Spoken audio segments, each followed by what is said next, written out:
చేయనా? చేయండమ్మా. స్టార్ట్ అయింది.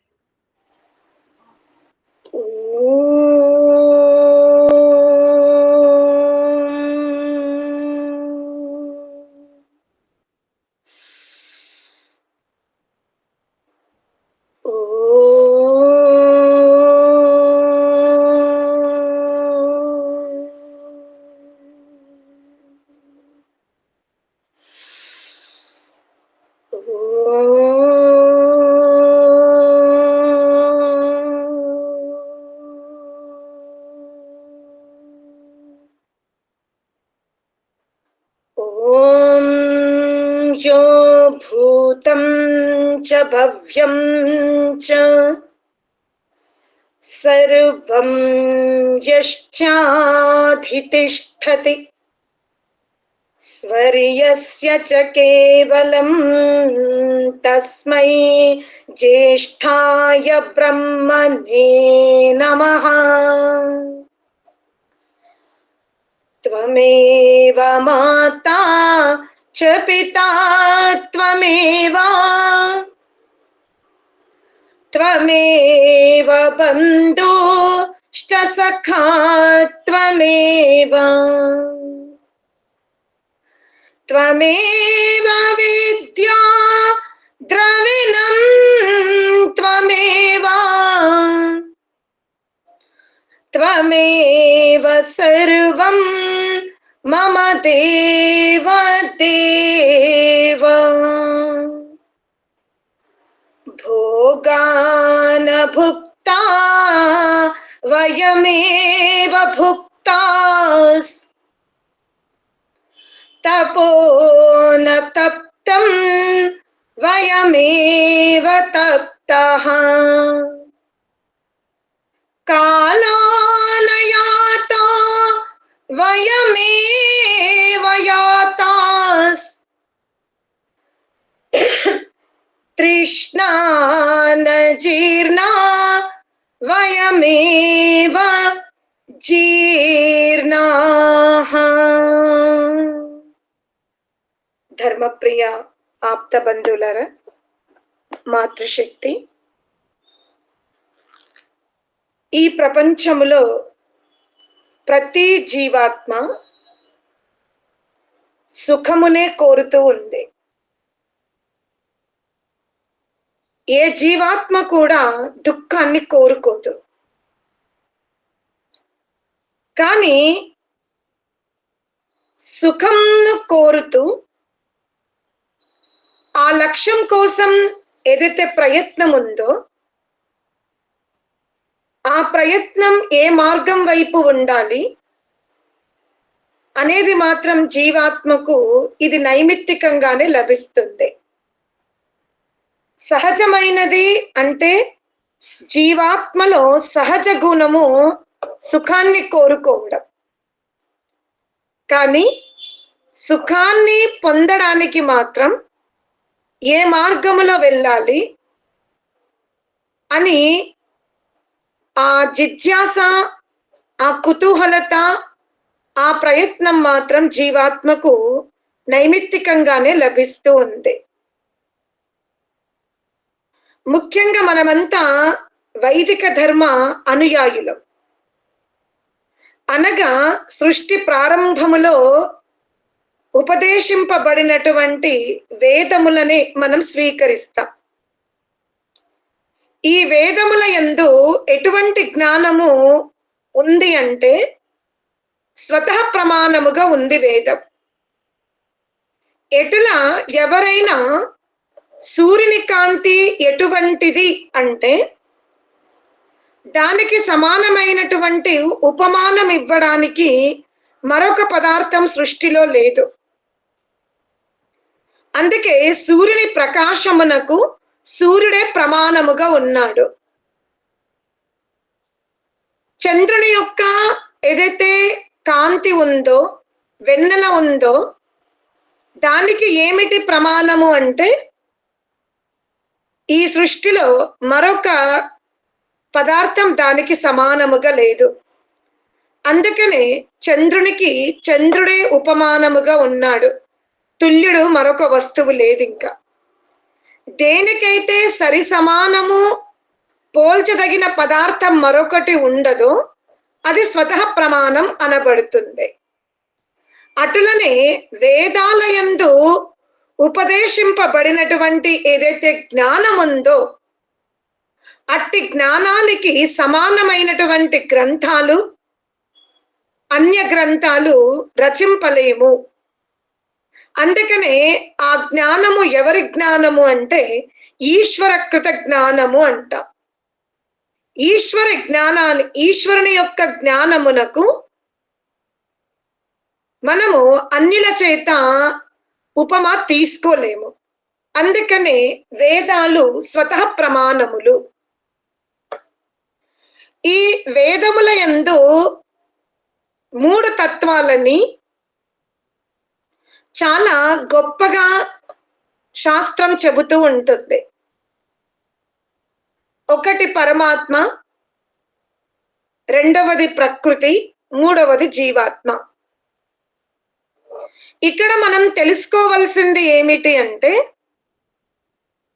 ప్రకృతి కేవలము పరిణతి చెందుతుంది, కానీ అది స్వయముగా క్రియావంతము కాదు. దానిని ఒక ఆకారవంతముగా మార్చగలిగే శక్తి ప్రకృతికి లేదు, అన్యులకు ఉంది. ఆ అన్యులు ఎవరంటే జీవుడు, పరమాత్ముడు. ప్రకృతిని ఉదాహరణకి మీరు ఇంట్లో మీ యొక్క కూరగాయలు తీసుకోండి. బియ్యము, పప్పులు, నూనె వండే ఇంట్లో రుచికరంగా తయారయ్యే పదార్థాలు వందల్లో ఉంటవి. కానీ ఆ పాకశాలకి చైతన్యకర్త వెళ్ళకపోతే పాకశాలలో రుచికరమైన భోజనము సిద్ధమవ్వదు. అక్కడ పదార్థాలు ఉన్నప్పటికీ కూడా సిద్ధం అవ్వాలి అంటే అక్కడ ఒక చైతన్యకర్త ఉండాలి. చైతన్యకర్త లేనిది జడ పదార్థం రుచిగా గాని, ఒక వస్తువుగా గాని, ఒక ఆకారముగా గాని అది తయారవ్వదు. అటులనే ఏదైతే కార్యరూప జగత్తు ఉందో, ఉదాహరణకి ఈ సృష్టిలో మనం పశుపక్షాదుల్ని తీసుకుంటే కూడా పక్షులు అరణ్యములో చక్కటి గూడు కడుతుంటవి. ఆ గూడులని మనము ఒక లక్షల్లో వెలకట్టి కొంటూ ఉంటాం. అంత అందముగా గూడు కడుతూ ఉంది పక్షి. నెమలి పిచ్చాలని తీసుకోండి. ఇలా మనం ఎన్నో దృశ్యాలని, ఆ చీమలు కట్టే పుట్టలు చూసుకోండి. పశుపక్షాదుల్లో కూడా మనం ఆ కళాశక్తి చూస్తూ ఉంటాం. అంటే ఆ శరీరమునందు చైతన్య ఆత్మ ఉండడము వలన ఆ యోనుల ద్వారా అద్భుతమైన పదార్థాల యొక్క నిర్మాణం మనం చూస్తాం. అంతకంటే కూడా అధిక సామర్థ్యం గల మానవుడు ఇంకా గొప్ప గొప్ప నిర్మాణాలు చేస్తూ ఉంటాడు. ఈ మానవుడి కంటే కూడా అనంతమైన గొప్పవాడు ఎవరయ్యా అంటే పరమాత్ముడే. ఆ పరమాత్ముడు మూల ప్రకృతి నుండి, మూల పరమాణువుల నుండి ఒక కార్యరూపముగా మార్చిన తరువాత ఆ కార్యరూప సృష్టిని తనకు అనుకూలముగా, అందముగా, సరళముగా మానవుడు మార్చుకుంటూ ఉంటాడు. అయితే ఇక్కడ మనం వృక్షాలను తీసుకుందాం. అందమైన పుష్పాలు ఆ వృక్షం మీద వికసింపబడినవి, సువాసన వెదజల్లుతూ ఉన్నవి. చాలా ఆకర్షణీయంగా ఉంది ఆ పువ్వులన్నీ కూడా. ఆ దృశ్యమంతా మనని ఆకర్షింపజేసే విధముగా ఉంది. కానీ ఆ వృక్షమునకు తన కొమ్మల మీద వికసింపబడిన పుష్పాల యొక్క వెల కట్టడానికి వీలు లేదు, వాటికి ఆ సామర్థ్యం లేదు. ఇక మరొక చైతన్యకర్త పరమాత్ముడున్నాడే, అతను కూడా ఆ పుష్పాలని, ఆ పండ్లని క్రయ విక్రయం చెయ్యడు, అలాని భుజించడు. మరి వికసింపజేసిన వాడు, ఎవరి ద్వారా వికసింపబడినయో వాళ్ళు మాత్రం భుజించడం లేదు. ఎవరు భుజిస్తున్నారు అంటే అన్య చైతన్య ప్రాణులే. కానీ ఈ చైతన్య ప్రాణుల్లో మనము పశువులని గనక తీసుకుంటే, పక్షుని గనక తీసుకుంటే, అవన్నీ కూడా వర్తమాన ఆహారం వరకే ఆ ఆహారాన్ని సేవించి ఎగిరిపోతూ ఉంటవి. మానవుడు మాత్రమే తరతరాల వరకు కూడబెడుతూ ఉంటాడు వస్తు సామాగ్రిని. అందుకనే మానవుడు అత్యధిక ఒత్తిడికి లోనవుతూ ఉన్నాడు. మనం ఎంత ఎక్కువ తరం వరకు ఆలోచిస్తామో అంత ఎక్కువ మనం ఒత్తిడికి లోనవుతూ ఉంటాం. ఈ రహస్యాన్ని మనం అందరం గమనించుకోవాలి. నిజముగా మనం కూడబెట్టుకోవలసింది విజ్ఞానం, కూడబెట్టుకోవలసింది జ్ఞానం. తరతరాలకి, జన్మ జన్మాంతరాలకి సరిపోయేంత జ్ఞానాన్ని మనం ప్రోగు చేసుకోవలసిన సమయములో దానికి విరుద్ధముగా మనం ప్రకృతి తత్వాన్ని కూడబెట్టుకుంటూ వెళ్తూ ఉన్నాం. అందుకే ఒకసారి ఒక పాఠశాలలో ఒక గురువు తమ శిష్యుల్ని అడిగాడంట, మీకు ఎవరిపైన ఎంత అసూయ, ద్వేషం, క్రోధం రగిలిపోతుందో అంతమంది పేరు మీద మీరు దుంపగడ్డల్ని అంటే ఆలుగడ్డల్ని ఒక సంచిలో వేసుకోండి, రేపు ఆ హోంవర్క్ చేసుకొని రండి అని చెప్పాడంట. పిల్లలందరూ కూడా ఇంటికి వెళ్ళి ఒక సంచిని, ఒక బోర సంచిని తీసుకొని తమకు ఎవరెవరి మీద ఎంతెంత ద్వేషం ఉందో ప్రతి ఒక్కరూ ఆ దుంపగడ్డకి ఒక గుండు సూదినో ఒక కట్టె పుల్లనో చెక్కి దానికి పైన ఒక చిన్న పేపర్ మీద నేమ్స్ రాసి ఆ దుంపగడ్డల్ని, అంటే ఒక వ్యక్తి మీద ఒక దుంపగడ్డ, అలా ఒకరు 2, ఒకరు 3, ఒకరు 4, ఒకరు 5, ఇలా ఆ దుంపగడ్డల్ని వాళ్ళకి ఎవరి మీద ద్వేషం ఉందో వాళ్ళ పేర్లు రాసుకొని సంచిలో వేసుకొని తెల్లారి పాఠశాలకి వెళ్ళారు. గురువు గారు చెప్పారు, మీరు 24 గంటలు, ఈరోజు సోమవారం కదా, మళ్ళీ సోమవారం వరకు 24 గంటలు ఈ దుంపగడ్డలు మీరు పడుకుంటే మీ తల పక్కనే, మీరు భుజిస్తే మీ పక్కనే, మీరు స్కూల్కి వచ్చినా మీ పక్కనే, వీటిని మీరు మాత్రం వదిలిపెట్టకూడదు, అది మీరు చెయ్యవలసిన పని అని చెప్పారంట. పాపం పిల్లలు కదా, గురువు చెప్పినట్టుగానే చేశారు. పడుకున్నారు, పడుకున్న దగ్గర ఆ తిండి ప్లేస్ లో దుంపగడ్డల్ని పెట్టుకొని పడుకున్నారంటే ఆలుగడ్డల్ని. మొదటి రోజు బానే ఉన్నవి ఆలుగడ్డలు, చిత్రాలు చేశారు గనక ఇక రెండవ రోజు నుండి దుర్గంధం ప్రారంభమైంది. కానీ గురువు గారు చెప్పారు తప్పదు. అలా ఒక వారం వచ్చిన తర్వాత ఈ విద్యార్థుల పరిస్థితి, ఆ గదిలో కానీ ఇంట్లో కానీ ఆ దుర్గంధం యొక్క వాతావరణము భరించరానిదిగా ఉంది. విద్యార్థులందరూ కూడా ఇంకా గురువు ఆజ్ఞ విన్నారు, వారం రోజులు సతమతమయ్యారు, వాటి యొక్క భయంకరమైన దుర్గంధాన్ని భరించారు. సోమవారము గురువు గారు ముందు అందరూ కూడా ఇక మా వల్ల ఈ దుర్గంధము భరించే శక్తి లేదని పిల్లలు, తల్లిదండ్రులు, గ్రామస్తులు అందరూ కూడా వేడుకుంటూ ఉన్నారు. అప్పుడు గురువు గారు అదే చెప్పారు, మీరు కేవలము వారం రోజులు మాత్రమే ఈ కుళ్ళిపోయిన దుంపగడ్డల్ని అంటే ఆలుగడ్డల్ని మీతో పాటు పెట్టుకొని నిద్రపోవడానికి వీలు లేదు, తినడానికి కష్టమైంది, ఎక్కడికి వెళ్ళాలన్నా మాకు ఇబ్బందిగా ఉండింది, గ్రామం అంతా దుర్గంధముతో నిండిపోయింది అని మరి ఇంత సతమతం అవుతున్నారే,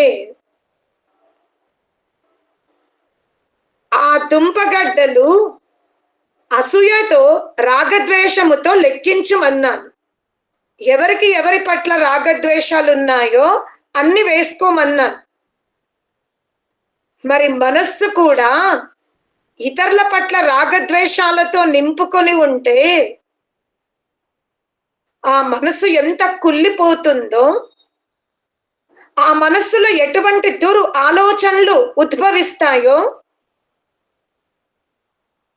ఆ దురు ఆలోచనలు ఉద్భవించినప్పుడు అతని కర్మలు ఎలా ఉంటాయి అంటే అతని వచనములు ఎలా ఉంటవి. ఎందుకంటే ఆలోచనకి అనుకూలముగానే వచనములు, వచనములకు అనుకూలముగానే నడవడి ఉంటుంది. మరి అతని మనస్సు రాగద్వేషాలతో ఇతరుల పట్ల రగిలిపోతున్నప్పుడు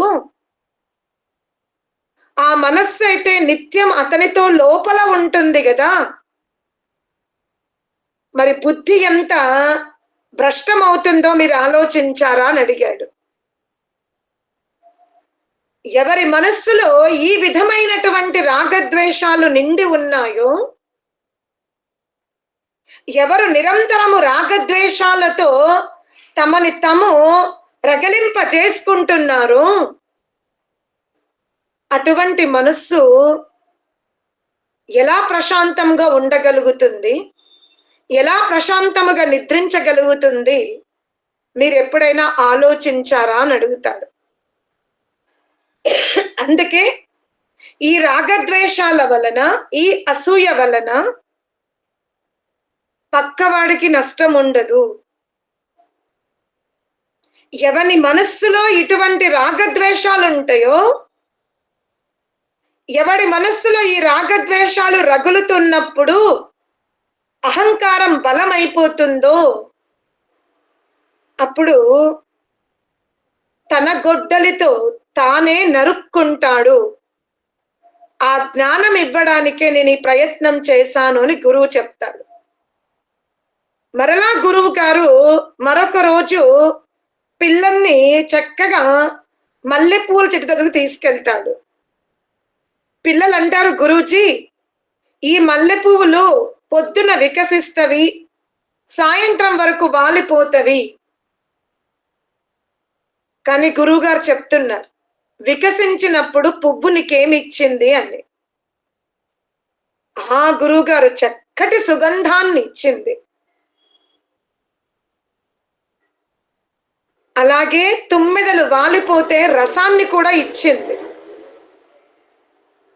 అందుకనే మనం ప్రతినిత్యం ఉదయం లేవగానే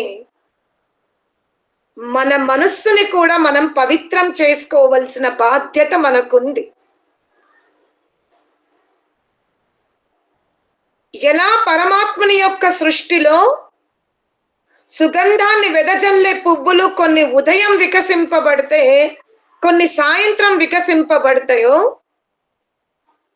అదే విధముగా ఈ మనస్సు కూడా ఈశ్వరుని యొక్క ధ్యానము వలన, ఈశ్వరుని యొక్క ఉపాసన వలన ప్రాతకాలమున సుగంధముగా వికసింపబడితే దాని ప్రభావము సాయంత్రం వరకు ఉంటుంది.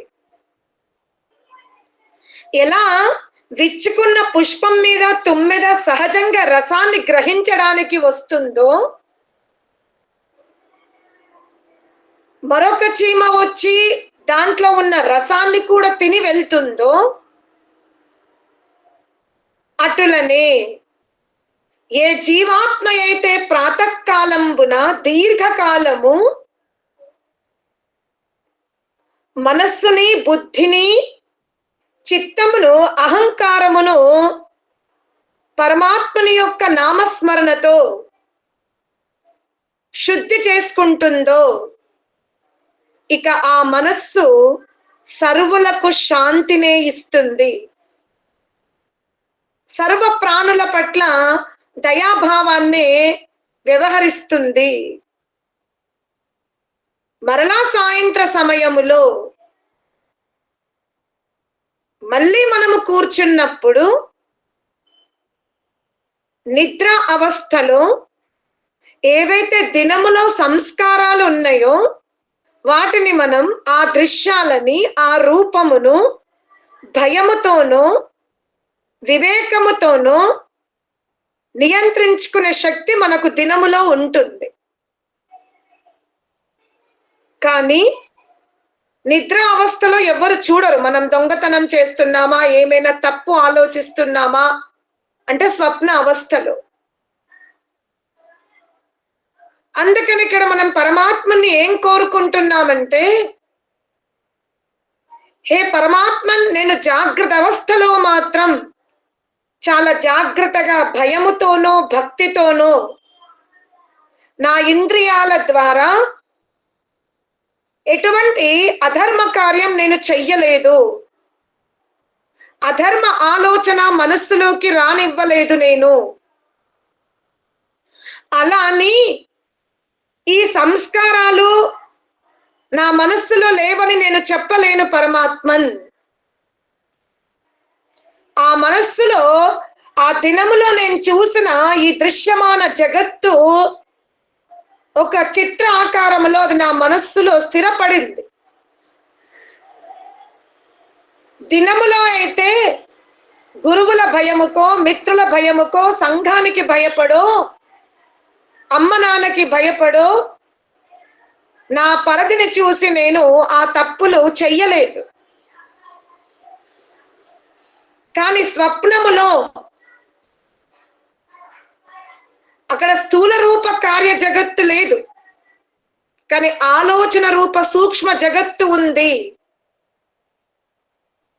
ఆ జగత్తును కూడా నాతో అధర్మ కార్యం జరగకుండా, అధర్మ ఆలోచనల యొక్క ఉత్పత్తి జరగకుండా హే పరమాత్మన్, ఈ సాయంకాల సంధ్యోపాసన నాకు ఉపయోగపడునుగాక అని ఈ మానవీయ ఆత్మ పరమాత్ముని సూర్యోదయ సూర్యాస్త సమయంలో ప్రార్థన చేసుకుంటూ ఉంటుంది.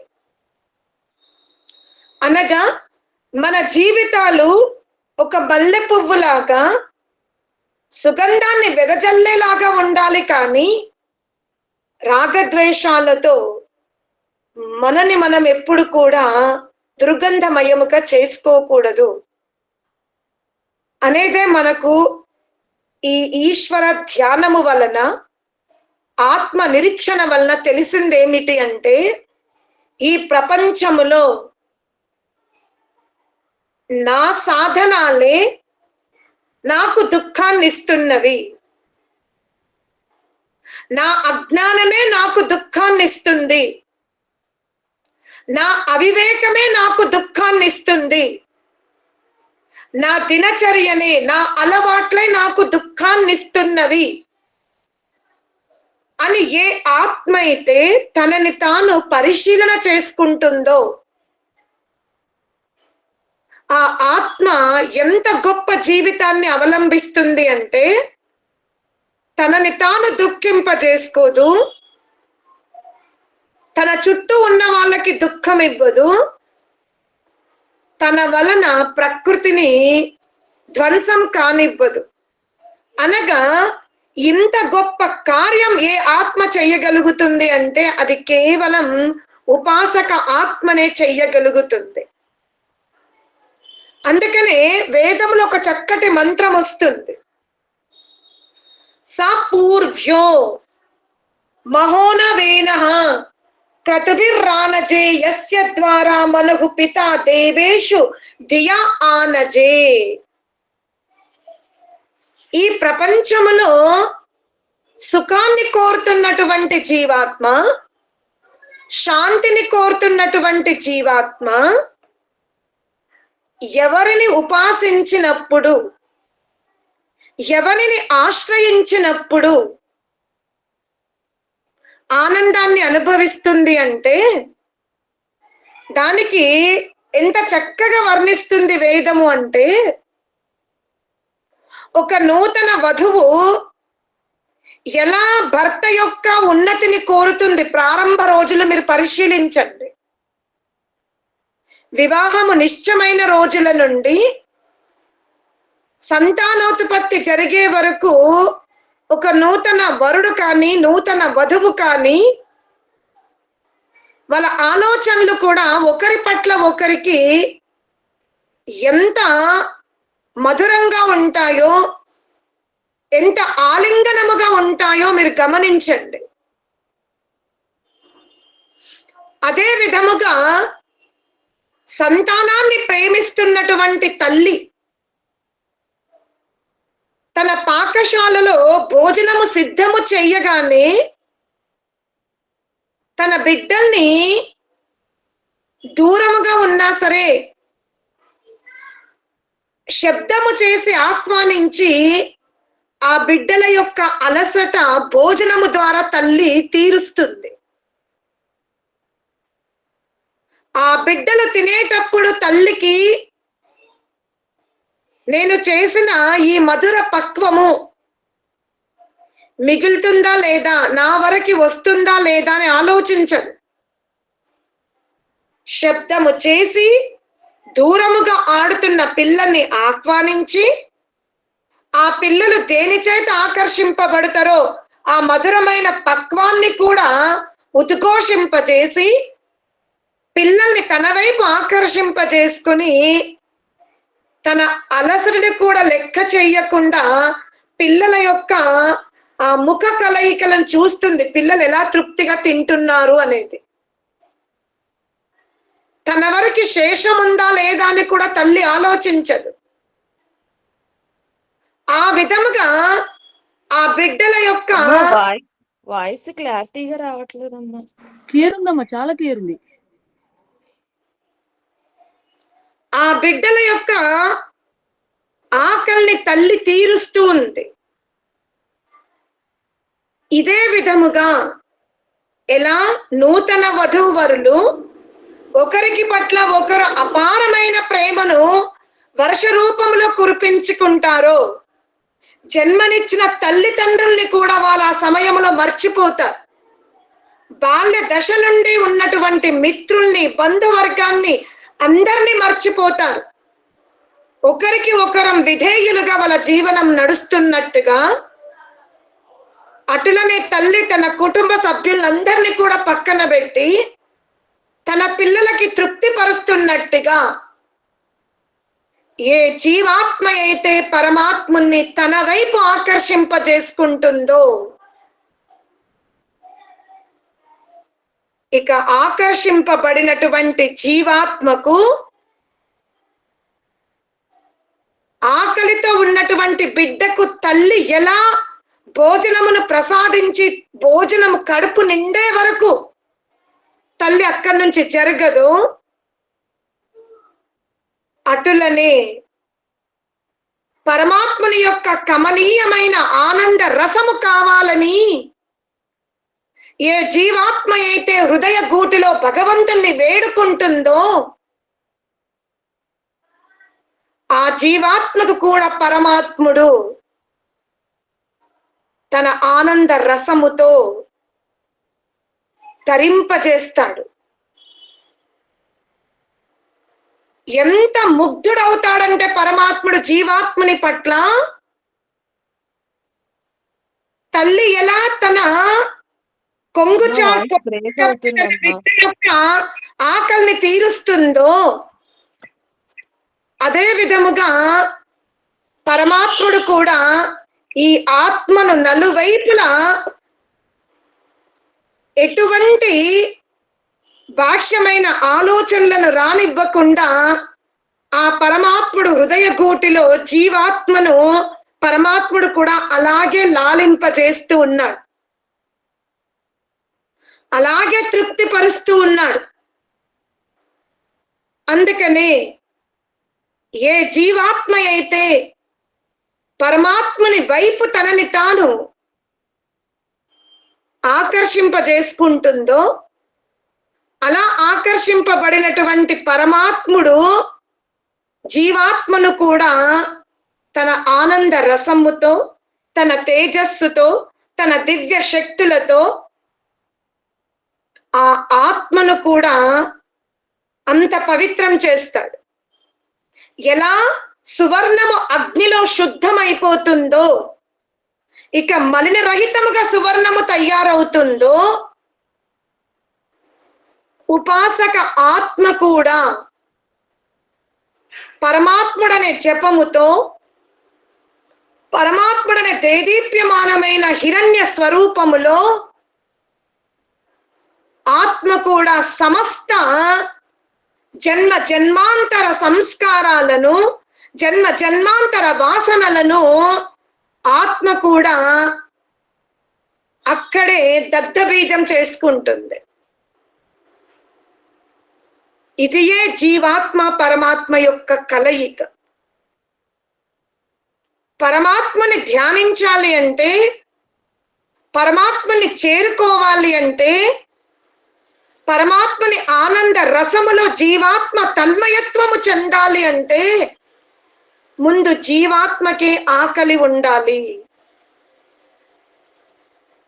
ఆకలి లేనిది, జీర్ణము కానప్పుడు, శరీరము రోగమయముగా ఉన్నప్పుడు ఎలా ఉత్తమ పదార్థాలు కూడా రుచింపబడవో,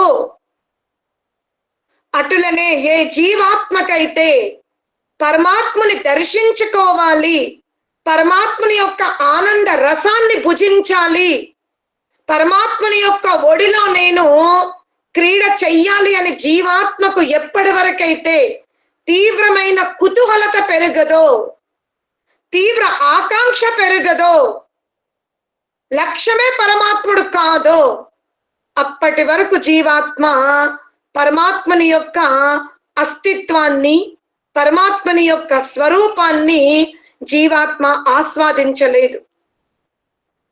అందుకనే నేను భక్తురాలిని, నేను భక్తుడను అని మనము వాక్కుతో గానం చెయ్యక్కర్లేదు.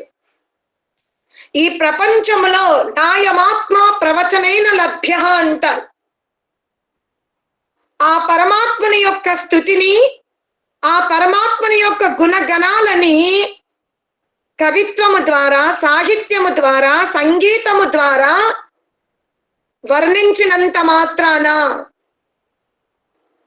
పరమాత్మని జీవాత్మ చేరుకోదు.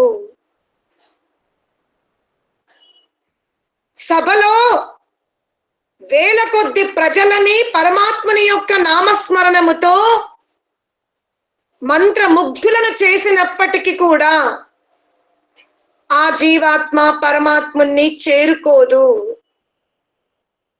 ఏ జీవాత్మ చేరుకుంటుంది అంటే, ఎటుల ఆకలి తీవ్రముగా ఉన్నప్పుడే, ఆరోగ్యమైన శరీరం ఉన్నప్పుడే భోజనము రుచిస్తుందో, అటులనే అత్యంత తీవ్ర కోరిక ఉన్నటువంటి జీవాత్మనే పరమాత్మని యొక్క ఆనంద రసాన్ని భుజించగలుగుతుంది. ఎలా మనము పల్లెములో ఉన్నటువంటి భోజనము కొరకు ఈ హస్తము యొక్క వ్రేళ్ళని ఉపయోగించుకుంటామో, అనగా లోకములో తీవ్రమైన ఆకలి ఉదరమునందు ఉండాలి.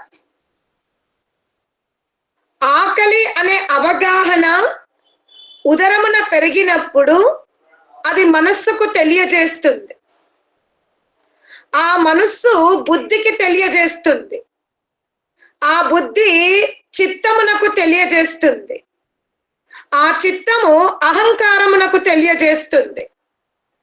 అలా ఉదరమున తీవ్రంగా పెరిగిన ఆకలి మనస్సు, మనస్సు నుండి బుద్ధి, బుద్ధి నుండి చిత్తము, చిత్తము నుండి అహంకారంలోకి వెళ్ళిన తర్వాత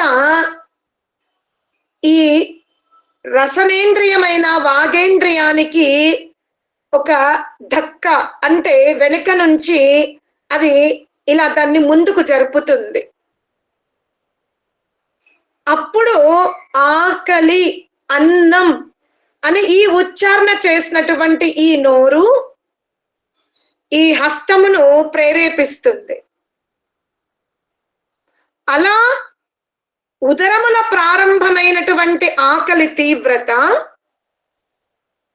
ఒక్కొక్క సాధనము నుండి హస్తముల వరకు వచ్చి మళ్ళీ హస్తముల నుండి నోటికి వెళ్తుంది. ఇవన్నీ కూడా ఒకదానికి ఒకటి సహకరించుకుంటేనే ఈ 4 అంగుళ నోటికి ఇంత ముద్ద వెళ్ళగలుగుతుంది. ఈ సాధనాలు ఎవ్వరు కూడా పరస్పరం విరోధముగా ఉన్నా ఆకలి బాధ తొలగదు శరీరము నుండి. అటులనే జీవాత్మకు కూడా పరమాత్మని యొక్క ఆనంద రసాన్ని భుజించాలని, ఆ విధమైనటువంటి ఆకలి తీర్చుకోవాలని జీవాత్మ కూడా ముందు మనసు దగ్గరే చర్చిస్తుంది. ఈ ఆత్మ మనస్సుతో చర్చించుకుంటుంది. ఈ ప్రపంచ పదార్థాలన్నీ కూడా నా ఆకలిని తీర్చలేవు, కానీ నేను ఈ జన్మలోనే ఈ శ్రేష్టమైన ఆనంద భోజనము నేను భుజించాలి. అందుకే ఓ మనసా, నీవు ఏ విధముగా ప్రకృతి సుఖాల కొరకు నాకు సహకరించావో అటులనే ఈ పరమాత్మని యొక్క ఆనంద భోజనము కొరకు కూడా నాకు నీ సహాయం కావాలి. నీ సహాయము లేకపోతే నేను గుహలో ప్రవేశించలేను. గుహలో ప్రవేశించకపోతే ఎలా పల్లెములో ఉన్నటువంటి రుచికరమైన భోజనాలు హస్తము లేకపోతే నోటిలోకి వెళ్ళవో, అలా నోటికి వెళ్ళకపోతే నా ఆకలి తీవ్రత తగ్గదో, అటులనే ఆ గుహలోకి నేను ప్రవేశించాలి అంటే నాకు నీ అవసరం చాలా ఉంది. నీవు నాకు అనుకూలముగా ఉంటేనే నా కార్యం నెరవేరుతుంది, నా లక్ష్యం నెరవేరుతుంది. నాకు మాత్రం తీవ్రమైన ఆకలి ఉంది, పరమాత్ముని యొక్క ఆనంద రసమును భుజించాలనే ఆకలి ఉంది. నాకు ఆ ఆకలి ఏ పదార్థము తిన్నా తీరదు, నాకు రుచింపలేదు, రుచింపబడడం లేదు ఏ పదార్థము కూడా. అందుకే ఓ మనస్సా, నీవు నాకు అనుకూలంగా మారిపో.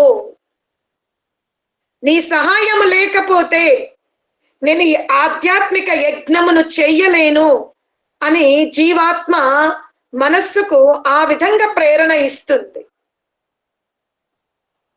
అప్పుడు ఆ మనస్సు బుద్ధికి, ఆ బుద్ధి చిత్తమునకు, ఆ చిత్తము అహంకారమునకు, ఆ అహంకారము మరలా ఇంద్రియాలకు ప్రేరణ ఇస్తున్నది. మనమిక ఈ ప్రకృతి పరమైన శబ్ద స్పర్శ రూప రస గంధాదులను ప్రసాదించిన జీవాత్మ యొక్క ఆకలి తీరదు. మనం ఇప్పుడు శాంతింపబడవలసిందే, మనం ఇప్పుడంతా శాంతమైపోవలసిందే. అందుకే ఈ మంత్రంలో చెప్తున్నాడు,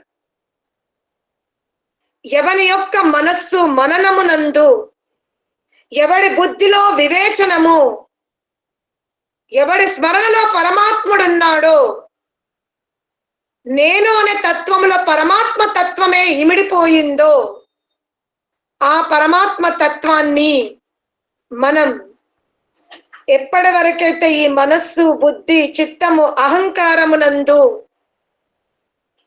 ఆ సాధన ద్వారా, ఆ ఉపాసన ద్వారా ఈ అంతఃకరణాలని మనం శుద్ధి చేసుకోమో అప్పటి వరకు జీవాత్మ యొక్క ఆకలి తీరదు అంటున్నాడు. మరి ఇది ఎలా మార్గం? బాహ్యమైన బుభుక్షువు తీరాలి అంటే వంట వార్పులు వస్తు సామాగ్రి, కానీ మరి ఆంతరిక ఆ బుభుక్షువు తీరాలి అంటే ఏమి సాధనము అంటే యోగాభ్యాసమే అంటారు. ఏకాంతములో కూర్చొని వీలైనంత వరకు నది ప్రవాహము, చెట్ల కింద కూర్చోవడం, దుర్గంధరహిత వాతావరణము, సమూహాన్ని మనం కాస్త వదిలిపెట్టి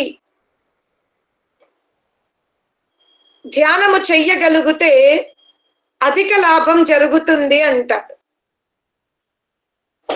కానీ ఒకవేళ అటువంటి వాతావరణము లేకపోతే ఏమి చెయ్యాలి అంటే కనీసం ఇంటిలో మనం ఆవు నెయ్యి దీపము లేక కొన్ని చెట్లన్న పెంచుకొని మన మనస్సుని మనం ఆ విధముగా రంజింప చేసుకునే ప్రయత్నం చెయ్యాలి.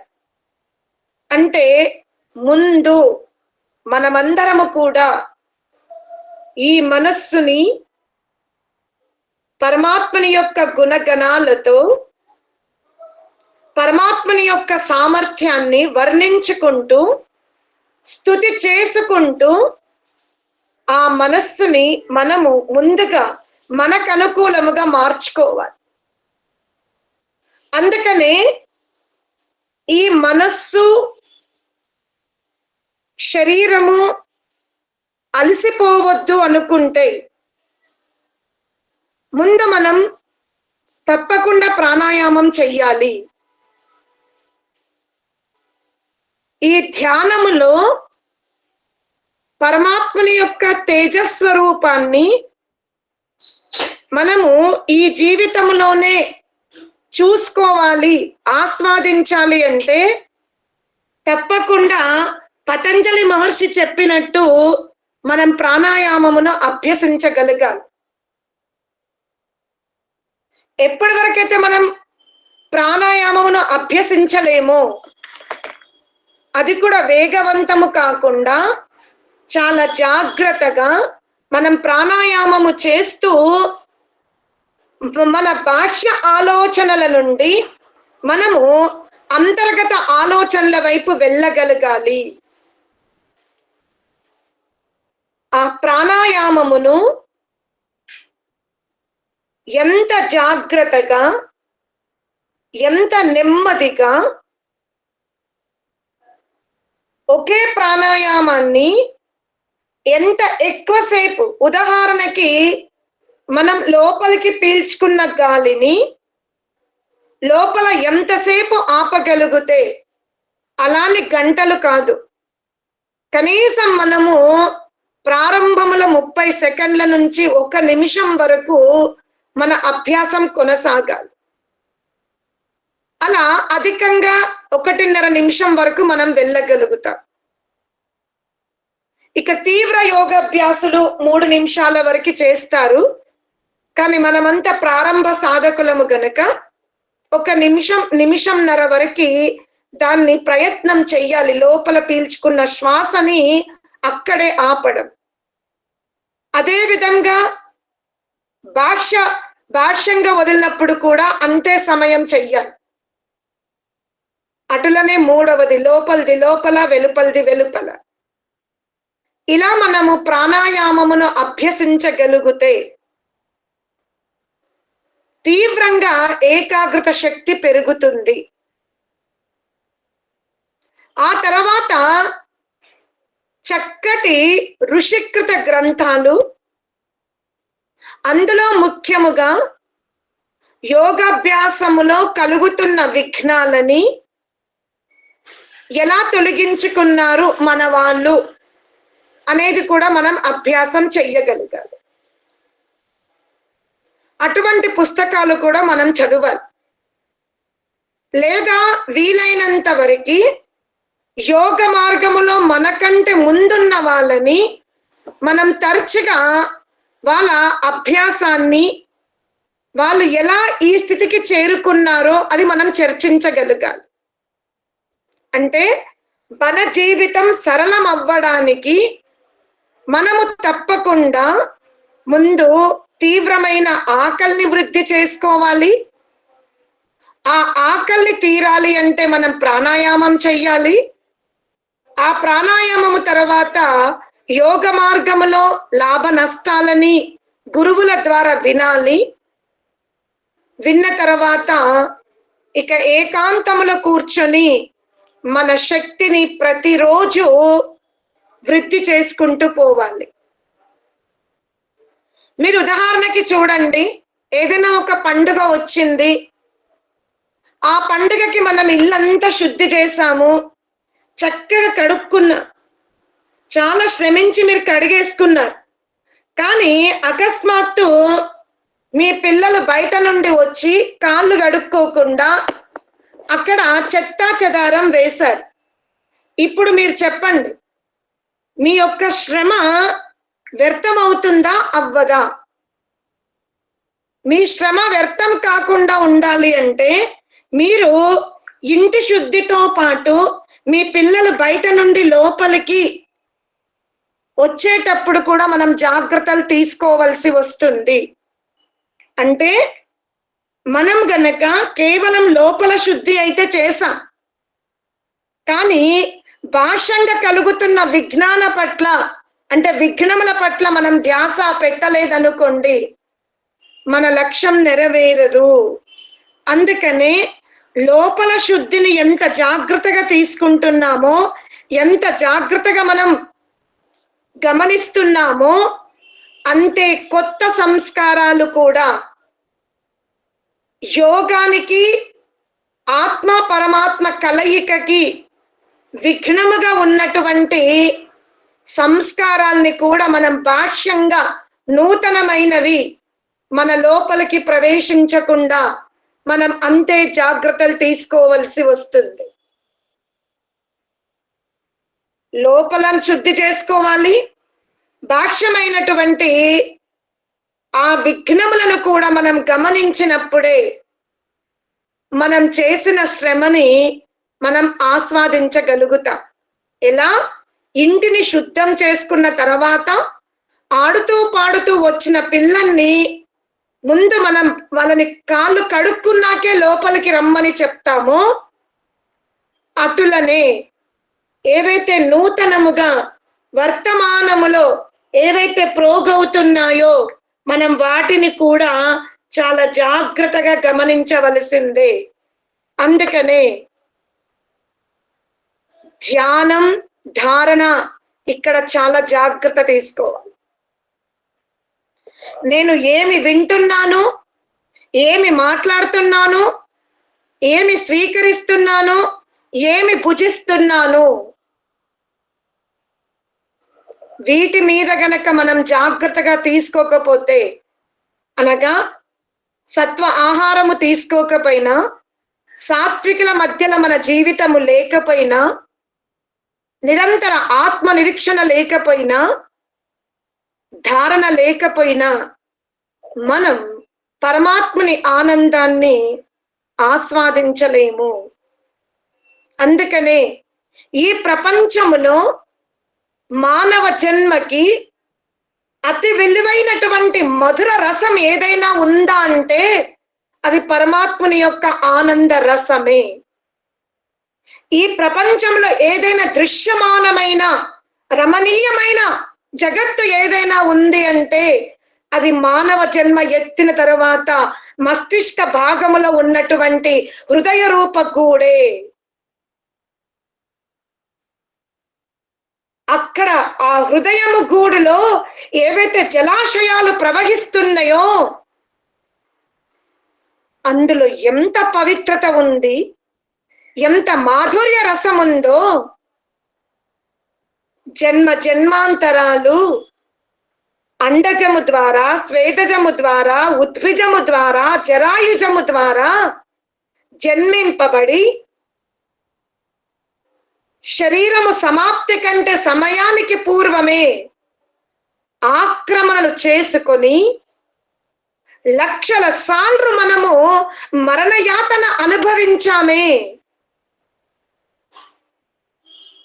అయితే స్వయముగా మృత్యువుని చూసాము, లేదా ఇతరుల పాదాల కింద తొక్కబడ్డాము, ఇతరుల వాహనాల కింద మనం పడిపోయి ప్రాణాలు వదులుకున్నామే. స్వేదజముగా, అండజముగా, ఉద్భిజముగా పుట్టినప్పుడు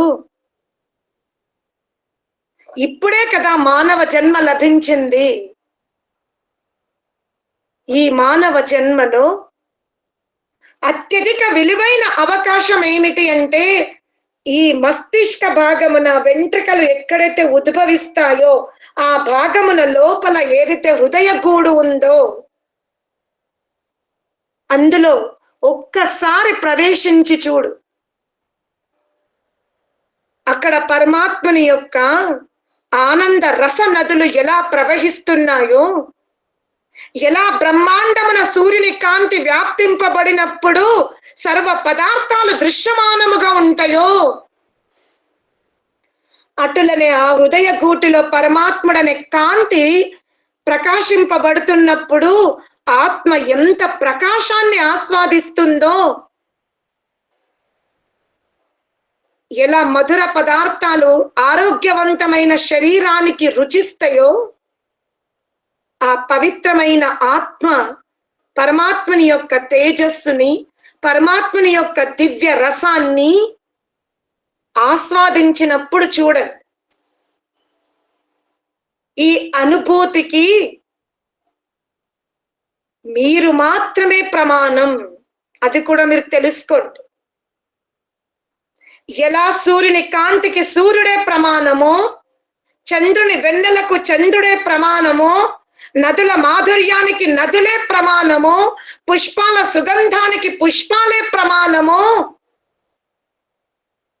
అటులనే జీవాత్మ పరమాత్మని యొక్క ఆనందాన్ని పొందింది. అది మానవ జన్మలోనే జీవాత్మ పొందగలుగుతుంది. ఆ అనుభూతికి కూడా మీరే ప్రమాణము. ఆ పరమాత్మని యొక్క ప్రకాశ స్వరూపాన్ని, ఆ పరమాత్మని యొక్క తేజస్వరూపాన్ని, ఆ పరమాత్మని యొక్క దివ్య స్వరూపాన్ని ఆస్వాదించకుండా ఈ దేహాన్ని మనం వదిలిపెట్టాము అంటే చాలా దరిద్రాన్ని మనం కూడబెట్టుకున్న వాళ్ళం అవుతాం. ప్రపంచంలో ధనము లేకపోతే ఎలా జీవన యాత్ర దుఃఖమయం అయిపోతుందో, విద్యా విజ్ఞానము అందకపోతే మానవుడు సభలో కూర్చోడానికి అర్హతని పొందడో, అటులనే మానవ జన్మ ఎత్తిన తర్వాత ఆత్మస్వరూపాన్ని చూసుకోవాలనే కుతూహలత లేనటువంటి జీవాత్మ, పరమాత్మని ఆనందాన్ని ఆస్వాదించాలనే ఆకలితో లేని జీవాత్మ మానవ జన్మ ఎత్తి కూడా అది వ్యర్థమే చేసుకుంటుంది. అందుకని అసూయతో, రాగద్వేషాలతో ఇతరుల యొక్క ఉన్నతిని చూసి రగిలిపోవడము కంటే, ఆత్మ ఉన్నతి చేసుకోలేక కేవలం ప్రకృతి వైపే పరిగెడుతున్నామే, ఆ అవగుణాలను ద్వేషించుదాం. మనపైన మనకే అసూయ బ్రహ్మ ముహూర్తాన లేసి పరమాత్మని యొక్క ఆనంద రసాన్ని ఆస్వాదించకుండా ఇంకా పడుకునే ఉన్నానే అని మీపైన మీకు అసూయని ఉద్భవించుకోండి. అలా మనం అభ్యాసం చేసి ఈ మానవ జన్మలో ఎలా తల్లి భోజనము పిల్లలకి, ఆ పిల్లలకి తల్లి ఎలా సమర్పణ భావనతో పెడుతుందో, అటులనే పరమాత్మని యొక్క ఆనందం, పరమాత్మని యొక్క తేజస్సు, పరమాత్మని యొక్క ప్రకాశం మానవ జన్మ ఎత్తిన జీవాత్మల కొరకే. మీరు చాలా గమనించండి, పాకశాలలో తల్లులు భోజనము సిద్ధం చేస్తారు. ఆ తల్లులకే అర్థమవుతుంది వాళ్ళు ఎవరికి ఏ విధంగా సమర్పణతో పెడతారు అని. పైకి అందరం ఒకేలాగా చెప్పినా తల్లి తన గర్భము నుండి వచ్చిన బిడ్డలకు పెట్టినంత తృప్తిగా ఏ భర్త వల్ల సంతానము కలిగిందో ఆ భర్తకి పిల్లలతో సమానముగా పెట్టదు. కాస్త పిల్లలకు ఉండనివ్వండి అంటుంది. ఏ భర్త సంపాదనతో పాకశాలలో భోజనము సిద్ధమైందో అంత గొప్ప వీరుడికి ఏ తల్లిదండ్రులకు జన్మనిచ్చారో వాళ్ళని కూడా ఆ తల్లి 3వ స్థానములో పెడుతుంది. ఇక ఆ కుటుంబ సభ్యుల్ని 4వ స్థానములో పెడుతుంది. తన కంటే కూడా తన పిల్లలకి మొదటి స్థానం ఇస్తుంది, భర్తకి 2వ స్థానం ఇస్తుంది, అత్తమామకి 3వ స్థానం ఇస్తుంది, కుటుంబ సభ్యులకి 4వ స్థానం ఇస్తుంది. వీలైతే భర్త తర్వాత తనకు స్థానం తీసుకుంటుంది. అటులనే పరమాత్ముని యొక్క రాజ్యము కూడా, పరమాత్ముని యొక్క సువర్ణాది ప్రకృతి పదార్థాలు కూడా ఎవరికి అంటే భర్తకో అత్తమామల స్థానములో ఉన్నవారికే. కానీ పరమాత్మని ఆనందము ఎవరికి అంటే మోక్షేచ్ఛ ఉన్న జీవాత్మలకే. అందుకనే మనం భుజించాలి అంటే ఎప్పుడు కూడా పుత్రులుగా ఉండాలి. ఆ పుత్ర వాత్సల్యముతో ఉన్నటువంటి తల్లి ఎలా తన బిడ్డలకి సమర్పణ చేస్తుందో అటులనే మనము కూడా పరమాత్ముని తల్లిగా తండ్రిగా సంబోధించినప్పుడు, ఆ విధంగా మనని మనం లయం చేసుకున్నప్పుడు పరమాత్ముని ఆనందాన్ని కూడా మనం అంతే సమర్పణతో భుజిస్తామని చెబుతూ సెలవు తీసుకుంటున్నాను. ఓం శాంతి శాంతి శాంతి.